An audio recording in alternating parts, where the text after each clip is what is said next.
In the name of the Father, and of the Son, and of the Holy Spirit. Amen. The grace of our Lord Jesus Christ, and the love of God, and communion of the Holy Spirit be with you all. My dear brothers and sisters in Christ, we give thanks to God who gives us life, being, and movement, like St. Paul said, and who allows us to meet to listen to his word, and to remember that on this day of the Lord, we meet to share together the body and blood of our Lord Jesus Christ, our Savior. To him be praise for all eternity. My dear beloved, the biblical text or the liturgical text of this Sunday give us a message of hope and joy, even as the world fills us with the news of despair and discouragement. In the Word of God today, it is salvation that is announced to the little ones, the poor, and the excluded. We discover there the power of the Word of God. This good news reaches all those whose lives are heavy burden to bear. The first reading, taken from the book of the prophet Zechariah. It is a word of consolation in times of war. The situation seems as hopeless as it is today in our particular situation. Sickness, COVID-19 pandemic, financial crisis, unemployment, failing businesses, racial tensions and hatred, war. But God will intervene. God will never abandon his people. God will never abandon those who trust in him. God is always there to protect his people, to walk with his people, and to be with him. And the prophet Zechariah announces that the coming of a humble king riding on a donkey. No, this is not a joke. The strength of this king comes from the fact that he is just, that is to say, fully adjusted to God. He will take care of the little ones, the hungry, the abandoned, those excluded from the system. This king who is to come, he will take care of those whom human justice unjustly condemns. He will take care of the sick and the miserable.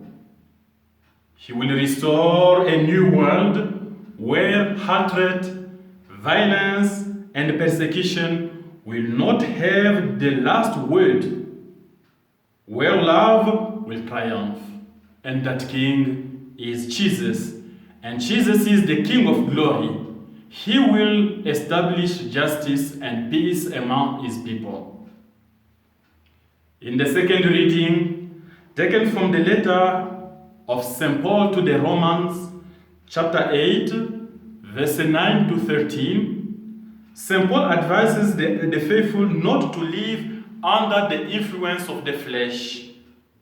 For Paul, to live under the influence of the flesh is to live far from God. It is to be content with the limits of intelligence and human forces. It is sin that turns us away from God to lead us to a dead end. On the contrary, to live according to the Spirit is to let oneself be guided by God. It is to be inhabited by him and to behave according to his will. That is, to live according to the Spirit. To live according to the Spirit is to obey to the commandment of God, to the word of Jesus, to the gospel of life, to the gospel of Jesus. For this, dear beloved in Jesus, we are called to become temples of the Holy Spirit. It is He who commands and frees the believer to spread the love that is in God. Because without the Holy Spirit, the power of the Holy Spirit, the presence of the Holy Spirit in our lives, what we are doing is just a mess and far from the will of God. The Sunday's Gospel, according to St. Matthew chapter 11, verse 25 to 30, relates to us a prayer of thanksgiving from Jesus. I thank you, Father, Lord of heaven and earth, that you have hidden these things from the wise and understanding and revealed them to the little ones. Dear beloved in Christ, let us not be mistaken about the meaning of this word. The good news of salvation, the word of God, has not been hidden from anyone. No, it was proclaimed throughout Galilee. Jesus did many wonders, many miracles, and he preached the good news to everyone. He never stopped inviting each person to convert. But here it is. He came to his people, and his people did not receive him.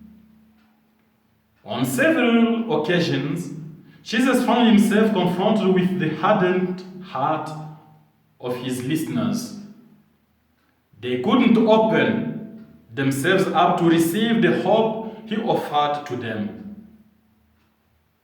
The wise and the learned whom Jesus announces are those who cling their own reasoning, their human philosophies, their economic forces, their powers, and leave no room for faith and for the word of God in them.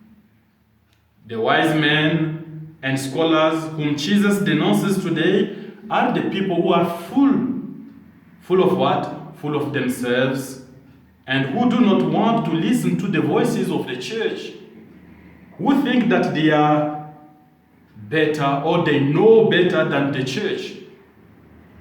As a result, they become unable to accept a truth that comes from elsewhere.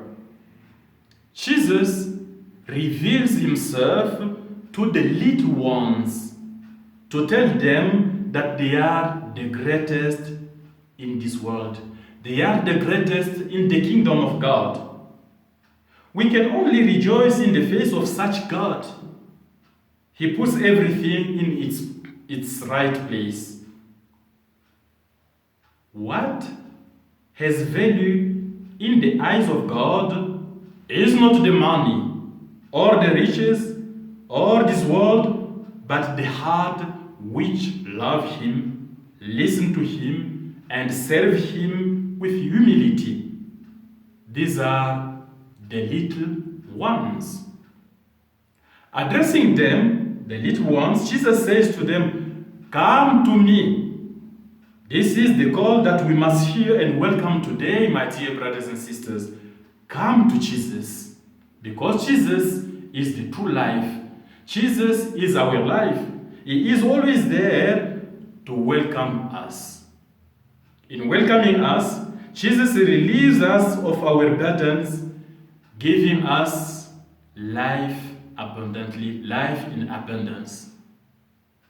His love is always offered to us for free. He only asks to accompany us wherever we go.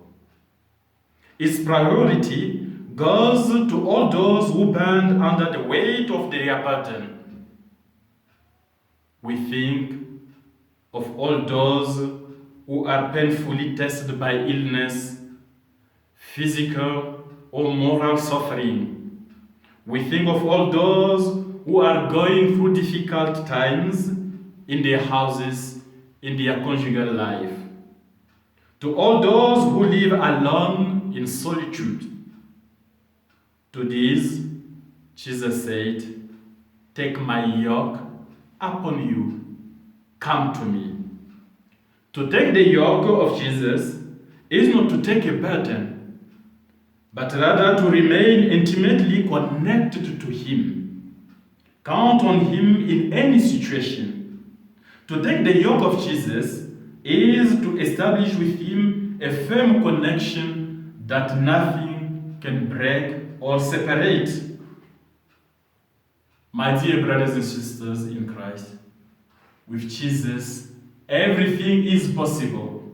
Therefore, He says, "Come to me, take my yoke upon you." And Jesus wants to help us, wants to be with us, wants to journey with us, to walk with us, and He will never abandon those who are going to Him, those who trust in Him. He knows that by our own strength, this will not be possible. Without Him, we must trust. But with Him, there is no hopeless situation. Didn't He say that without me, you can do nothing? Remember that Jesus is the vine, and we are His branches. So to have life, we must be constantly connected to Him. We must be constantly connected to Jesus, because, as I said, Jesus is life, the true life. He can give life in abundance to all those who trust in Him. Don't be discouraged. Jesus is with you. Don't be discouraged. Jesus is protecting you. He is always at your side. Let us pray. We who are gathered here before you, Lord Jesus, we unite with you with your thanksgiving. What you have hidden from the wise and learned, you have revealed to the little ones. O Lord, open our heart so that we always know how to welcome you every day and proclaim you to others. You who live and reign forever and ever. Amen. The Lord be with you. May Almighty God bless you and protect you, the Father, the Son, and the Holy Spirit. Amen. My dear brothers and sisters, let us go in peace and preach the good news of salvation to our brothers and sisters. Amen.